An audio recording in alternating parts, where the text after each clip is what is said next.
소변을 볼 때 거품이 예전보다 많아졌다면 단순히 나이가 들어서 그렇다고 넘기지 마십시오. 특히 그 거품이 5분, 10분이 지나도 쉽게 사라지지 않는다면 신장은 이미 조용히 경고 신호를 보내고 있을 가능성이 큽니다.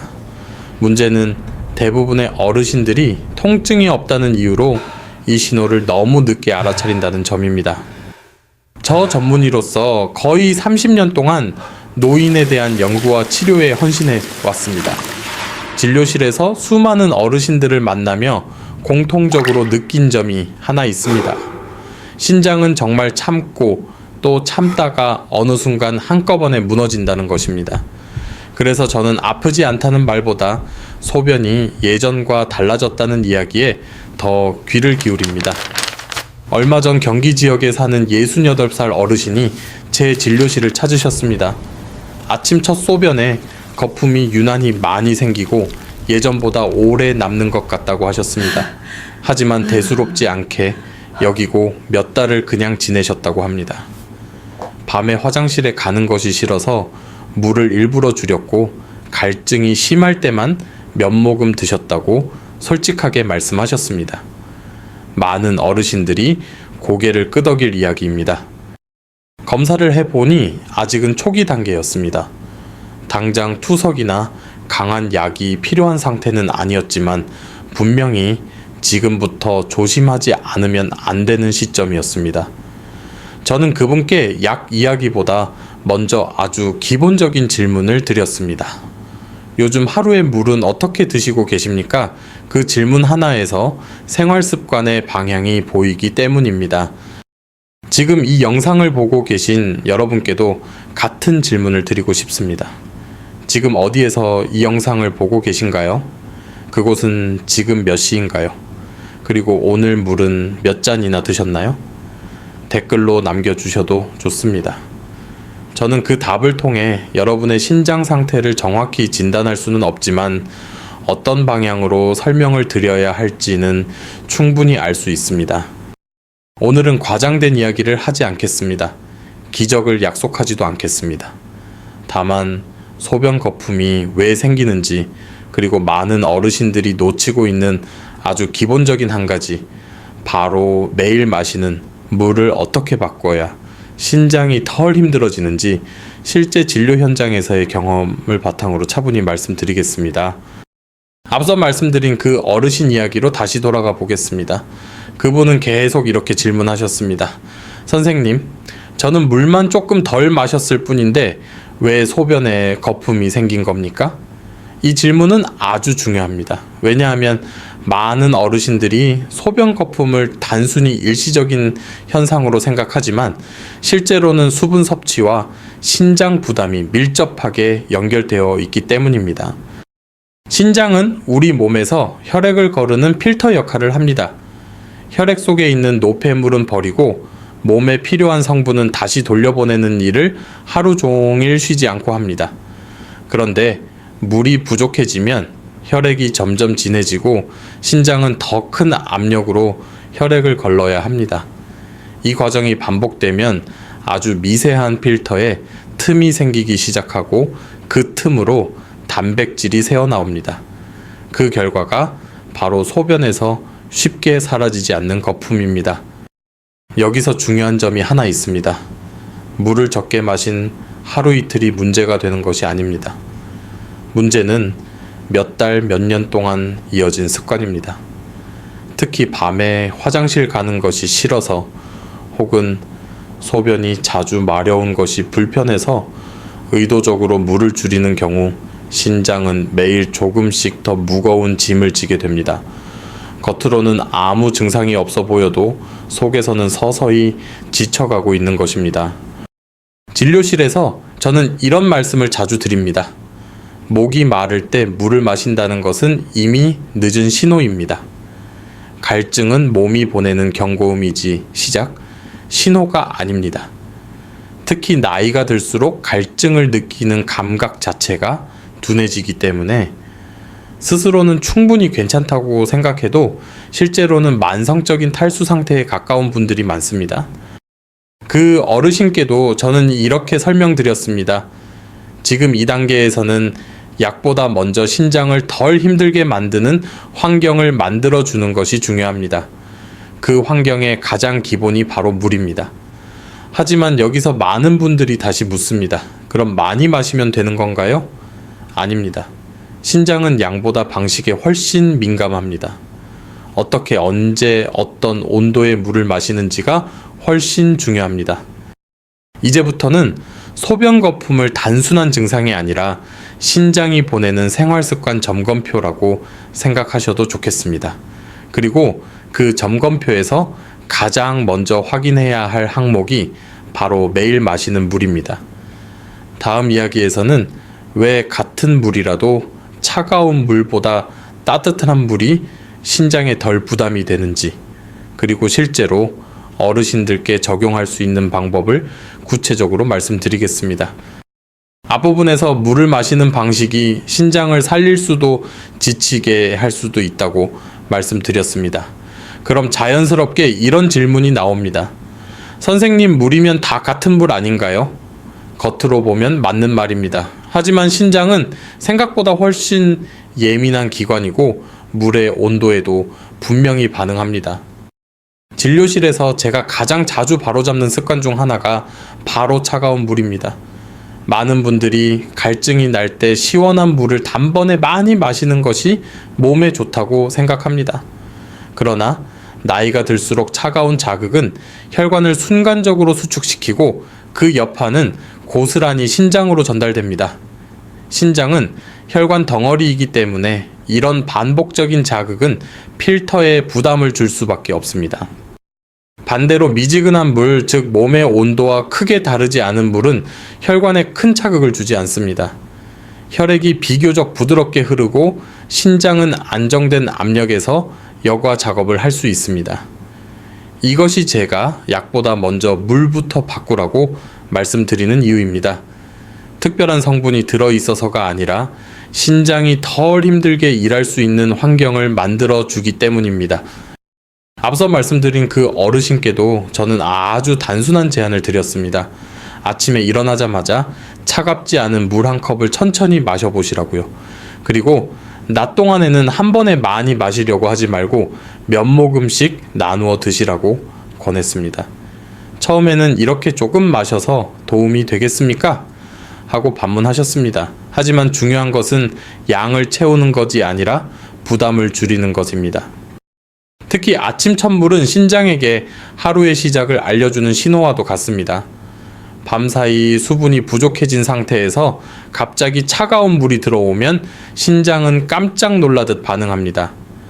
반면 따뜻하거나 미지근한 물은 몸을 서서히 깨우고 신장이 무리 없이 다시 일을 시작하도록 돕습니다. 이 차이는 작아 보이지만 매일 반복되면 결과는 분명히 달라집니다. 여기서 한 가지 오해를 풀고 싶습니다. 따뜻한 물을 마신다는 것이 뜨거운 물을 의미하지는 않습니다. 입안에서 편안하게 느껴지는 정도면 충분합니다. 억지로 뜨거운 물을 마실 필요도 없고 특별한 기구도 필요 없습니다. 단지 차가운 자극을 피하고 신장에게 조금 더 친절한 선택을 하는 것입니다. 이제 다음으로는 많은 분들이 궁금해 하시는 부분을 이야기해 보겠습니다. 물을 마셔도 왜 오히려 몸이 불편해지는 사람이 있는지, 그리고 잘 마신다고 생각했는데 신장이 더 힘들어지는 경우는 왜 생기는지, 그 흔한 실수들에 대해 차분히 짚어보겠습니다. 지금까지 물의 온도가 신장에 얼마나 중요한지 말씀드렸습니다. 그런데 진료실에서는 이런 말씀도 자주 듣습니다. 선생님, 저는 물을 꽤 잘 마신다고 생각하는데도 몸이 더 불편해진 것 같습니다. 이 말에는 아주 중요한 힌트가 숨어 있습니다. 물의 문제는 마시느냐 안 마시느냐가 아니라 언제 어떻게 마시느냐에 있기 때문입니다. 특히 많은 어르신들이 하루 동안 거의 물을 마시지 않다가 저녁이나 밤이 되어서 한꺼번에 드시는 경우가 많습니다. 낮에는 바쁘거나 귀찮아서 미루고 집에 돌아와서야 컵을 연달아 비우는 시기입니다. 그런데 이렇게 갑자기 많은 수분이 들어오면 신장은 짧은 시간 안에 처리해야 할 일이 급격히 늘어납니다. 젊었을 때는 큰 문제가 되지 않았던 이 방식이 나이가 들면서는 부담으로 바뀝니다. 또 하나 자주 보이는 습관은 잠자기 직전에 물을 마시는 것입니다. 건강을 생각해서 물을 마셨는데 밤에 화장실을 자주 가게 되고 그 경험이 불편하다 보니 다음 날에는 아예 물을 피하게 됩니다. 이렇게 되면 신장은 낮 동안 만성적인 수분 부족 상태에 놓이고 밤에는 갑작스러운 부담을 받는 악순환이 반복됩니다. 앞서 이야기한 그 어르신도 비슷했습니다. 낮에는 거의 안 마시고 자기 전에 한두 컵을 마신다고 하셨습니다. 저는 그분께 이렇게 설명드렸습니다. 신장은 저장 탱크가 아니라 계속 흘러가야 편한 기관입니다. 조금씩 자주 들어오는 물에는 잘 적응하지만 몰아서 들어오는 물에는 쉽게 지칩니다. 또 한 가지 놓치기 쉬운 부분이 있습니다.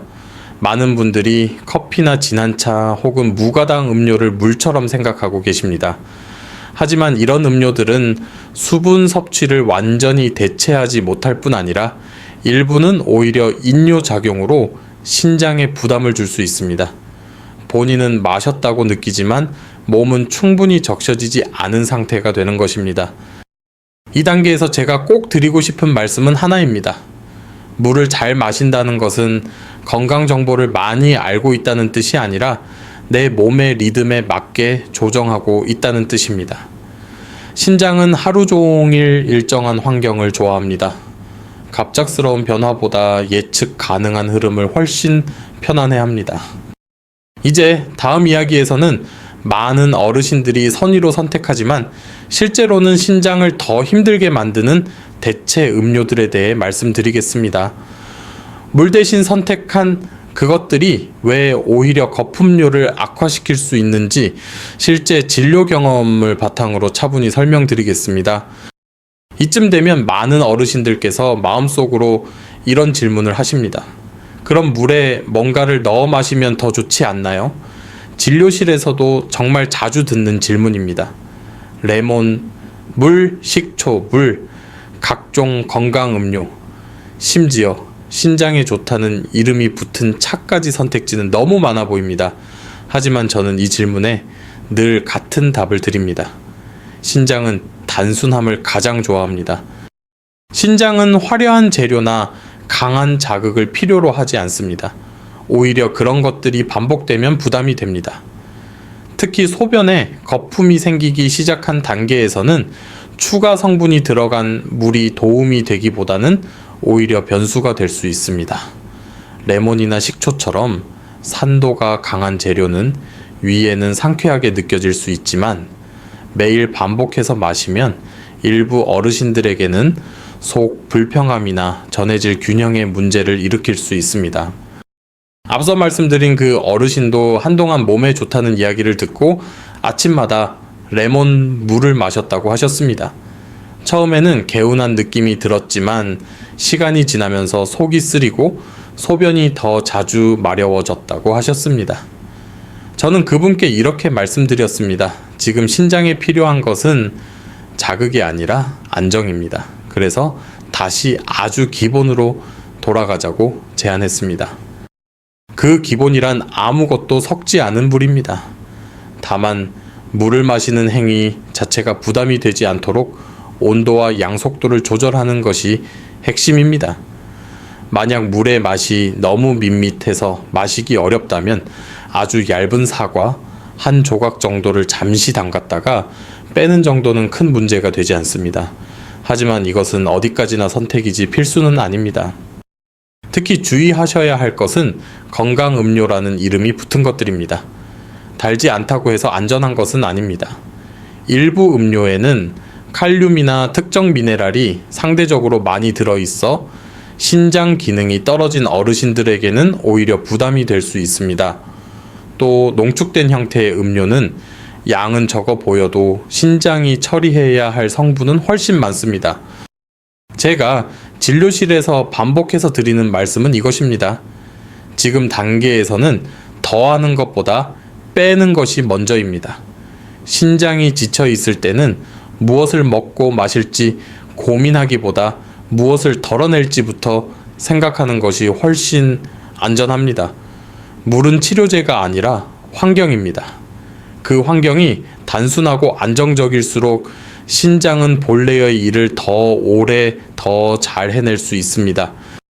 이제 다음으로는 많은 어르신들이 물을 대신해 마시고 있는 커피차, 각종 음료들이 신장에 어떤 영향을 미치는지, 그리고 무엇을 물로 계산하고 무엇을 물로 계산하면 안 되는지에 대해 이어서 말씀드리겠습니다. 이제 많은 어르신들께서 마음속으로 정리가 되셨을 겁니다. 결국 신장을 위해서는 특별한 것을 더하는 게 아니라 기본을 지키는 것이구나. 맞습니다. 하지만 기본 중에서도 가장 자주 무너지는 부분이 바로 생활 속 작은 습관들입니다. 물을 조금 더 신경 써서 마시기 시작했는데도 소변 거품이 쉽게 줄지 않는 분들, 대부분은 다른 일상 습관에서 신장에 부담을 계속 주고 있는 경우가 많습니다. 진료실에서 제가 가장 조심스럽게 묻는 질문 중 하나는 진통제는 얼마나 자주 드십니까? 입니다. 무릎, 허리, 어깨가 아파서 약국에서 쉽게 구한 약을 습관처럼 드시는 분들이 적지 않습니다. 당장은 통증이 가라앉아 편해지지만 이런 약물들이 반복적으로 신장을 거쳐 배출되면서 부담을 주는 경우가 많습니다. 특히 물 섭취가 충분하지 않은 상태에서 진통제를 자주 복용하면 신장은 더 큰 스트레스를 받게 됩니다. 또 하나 흔한 장면은 음식 습관입니다. 짜게 안 먹는다고 말씀하시지만 국물 요리나 찌개를 즐겨 드시는 경우가 많습니다. 뜨거운 국물은 짠맛이 덜 느껴져서 본인도 모르게 염분을 많이 섭취하게 됩니다. 염분이 많아지면 혈압이 오르고 그 압력은 그대로 신장에 전달됩니다. 물을 아무리 잘 마셔도 이 압력이 계속되면 신장은 회복할 여유를 얻기 어렵습니다. 앞서 말씀드린 그 어르신과의 상담에서도 저는 물 이야기와 함께 아주 작은 약속을 하나 더 했습니다. 국물은 절반만 드시고 약은 꼭 필요할 때만 드시자.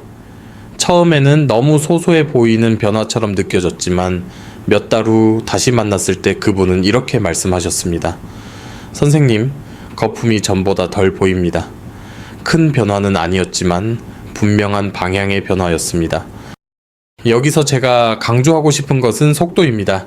신장은 천천히 나빠지고 회복도 천천히 옵니다. 하루 이틀의 변화로 모든 것이 달라지기를 기대하면 실망하기 쉽습니다.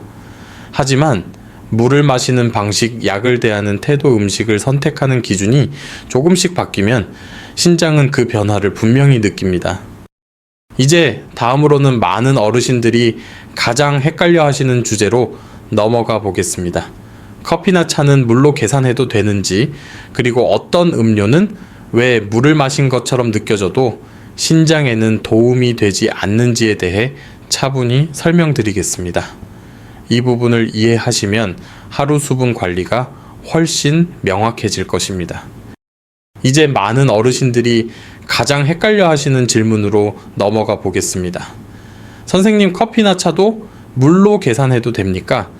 이 질문에는 늘 짧게 대답하기 어렵습니다. 왜냐하면 느낌과 실제 작용이 다르기 때문입니다.